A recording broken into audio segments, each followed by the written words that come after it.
আলাইকুম রহমতুল্লাহি ওয়া বারাকাতুহু। সুপ্রিয় দর্শক শ্রোতা ভাই বন্ধুগণ, আজ আমরা আপনাদের সামনে একটি সুপরিচিত হাদিস শেয়ার করতে চাচ্ছি, যে হাদিসটা আমরা সকলেই জানি, কিন্তু সেই হাদিসের আমল, সেই হাদিসের ফজিলত আমরা আমলটাও অনেকেই করতে চাই না, বা অনেকে মনের ভুলে আমরা করতে চাই না, অথবা সে আমলের আমরা বেখেয়ালিভাবে সেটাকে আমরা উপেক্ষা করে থাকি, যেটা অত্যন্ত গুরুত্বপূর্ণ এবং তাৎপর্যমণ্ডিত।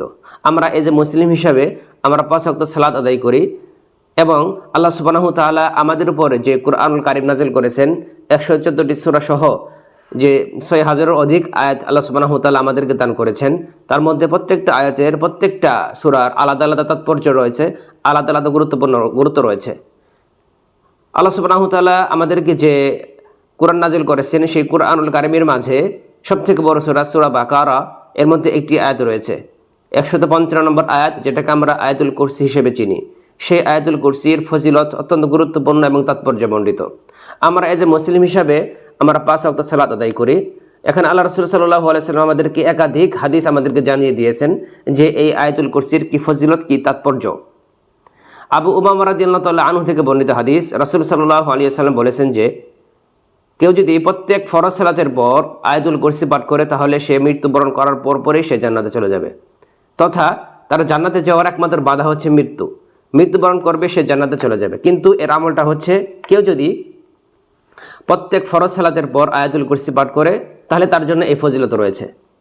আল্লাহ রাসূল সাল্লাল্লাহু আলাইহি সাল্লাম অন্য হাদিসে আমাদেরকে আরো জানিয়ে দিয়েছেন, আবু হুরায়রা রাদিয়াল্লাহু আনহু থেকে বর্ণিত, যে প্রত্যেক বস্তুরই কিছু চূড়া রয়েছে, আর কুরআনুল কারীমের সেই চূড়াটা হচ্ছে সূরা বাকারা, যার মধ্যে রয়েছে 155 নম্বর আয়াত তথা আয়াতুল কুরসি।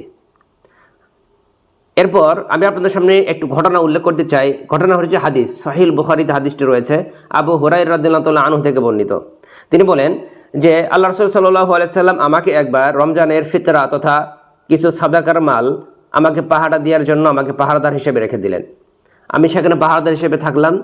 দেখলাম প্রথম রাতে এক লোক এসে তার আজলা ভরে, তথা সে তার সাদগার মালের কিছু মাল চুরি করতেছে। এই দৃশ্য দেখে আবু হুরায়রা রাদিয়াল্লাহু তাআলা আনহু তাকে ধরে ফেললেন এবং তাকে পাকড়াও করলেন, এবং সে বলল যে আমি প্রকৃতি এভাবেই আমার ফ্যামিলি, আমার সন্তান, তাদের দায়বদ্ধতা বা তাদের ভরণ পোষণের দায়িত্ব আমার উপর, আমার ঘরে খাবার নেই, আমি প্রকৃতভাবে আমাকে ছেড়ে দেন। তা আবু হুরায়রা রাদিয়াল্লাহু তাআলা আনহু এর কাছে বা তার মনে একটু দয়া নাজিল হলো এবং তাকে ছেড়ে দিলেন। পরবর্তী দিন সকালে রাসূল সাল্লাল্লাহু আলাইহি সাল্লাম কাছে আবু হুরায়রা রাদিয়াল্লাহু তাআলা আনহু গেলেন, এবং আবু হুরায়রা রাদিয়াল্লাহু তাআলা আনহু পৌঁছার সাথে সাথেই রাসূল সাল্লাল্লাহু আলাইহি সাল্লামই তাকে জিজ্ঞাসা করলেন যে তোমার বন্দী সাথে তুমি কেমন আচরণ করেছো, বা তোমার বন্দী কি সম্পর্কে জানতে চাইলেন।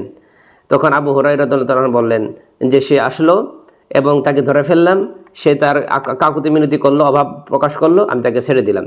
তখন রাসূল সাল্লাল্লাহু আলাইহি সাল্লাম বললেন যে তুমি সাবধানে থাকো, সতর্ক থাকো, সে আগামীকাল আবার আসবে। আবু হুরায়রা রাদিয়াল্লাহু তাআলা আনহু এই কথা শোনার পর সে নিশ্চিত থাকলো যে আগামীকাল সে অবশ্যই আসবে, কেননা রাসূল সাল্লাল্লাহু আলাইহি সাল্লাম বলছেন আগামীকাল আসবে। তারপরের দিন সে একই সেম কাহিনী আবার আসলো, আবার সে সাদাকার মাল নিতে চাইলো, ধরে ফেললো, তাকে জিজ্ঞাসা করলো যে তুমি আবার আসছো কেন। সে আবার বললো যে আমি প্রকৃতি অভাবেই আমার ফ্যামিলির দায়বদ্ধতা আমার উপর, আমাকে ছেড়ে দেন। তারপরে তার উপর আবার দয়া হলো, সে তাকে আবার ছেড়ে দিল। পরের দিন রাসূল সাল্লাল্লাহু আলাইহি ওয়াসাল্লাম কাছে বসলেন, আবার রাসূল সাল্লাল্লাহু আলাইহি ওয়াসাল্লাম জিজ্ঞাসা করলেন তোমার বন্দির ব্যাপারে।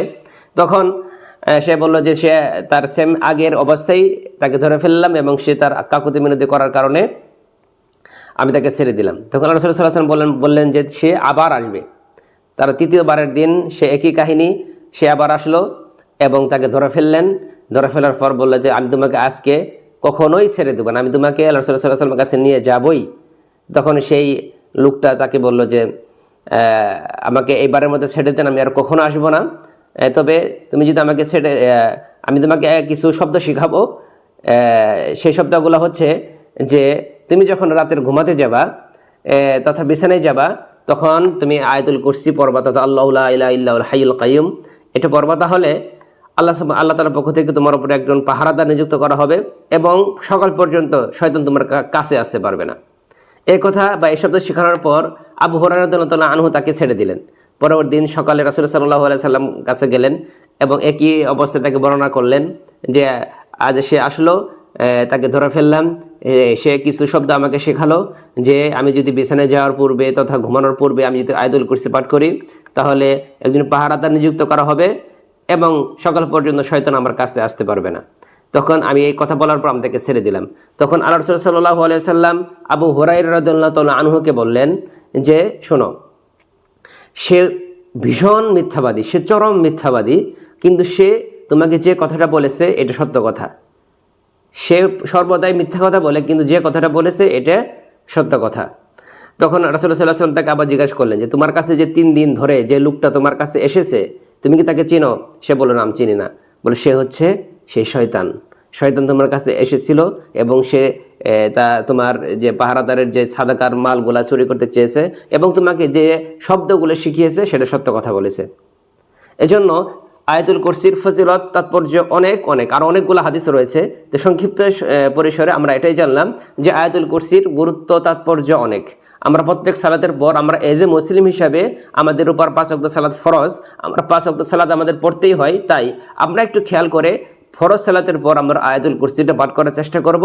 আল্লাহ সুবহানাহু ওয়া তাআলা আমাদেরকে এই সব ফজিলত আমাদেরকে দান করবেন ইনশাআল্লাহ। আল্লাহ সুবহানাহু ওয়া তাআলা আমাদেরকে সকলকে তৌফিক দান করেন। আমিন। আসসালামু আলাইকুম ওয়া রাহমাতুল্লাহি ওয়া বারাকাতুহু।